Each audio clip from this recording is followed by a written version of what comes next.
ka pa lung kilin ka zon a man an ka thum zil khinin ti bang sang e kan rutin li chung tual a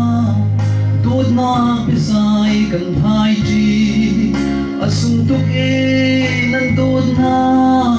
hil ni ông khâu lại lâu asung tuk e kan ho le pa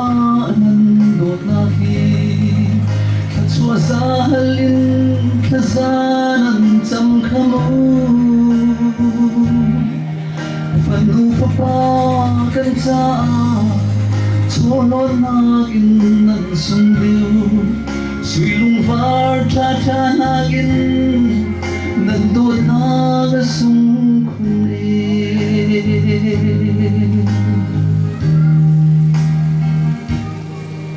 đột mi fanu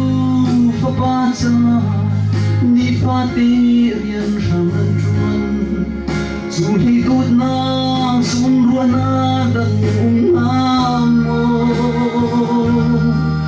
zan dai fi phim hong sang ko nan trang nim a nuam chian man fa le lung am na ga mo zai la du nan rem ton kha asung tu bi kano le pa nan dot na ki ta chua za halin tha za nan cham khamu fanu fa pa kan cha ni fa te rian ram nan chuan sai la du nan rem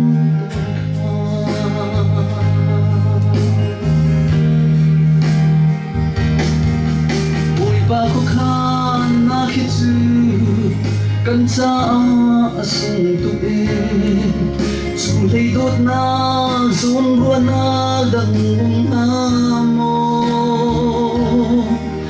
nangam li lung dai tin chan ting tiang kan nun pi do tu chung pathian sin a fa le ni tha za kan sam asung tuk e kan ho le pa nan dot na hi sa chua za halin tha za nan cham khamu fanu fa pa kan cha chulon na gin nan sung deu sui lung par cha cha na gin nan dot na ga sung khun sui lung par cha cha na gin nan dot na ga sung tu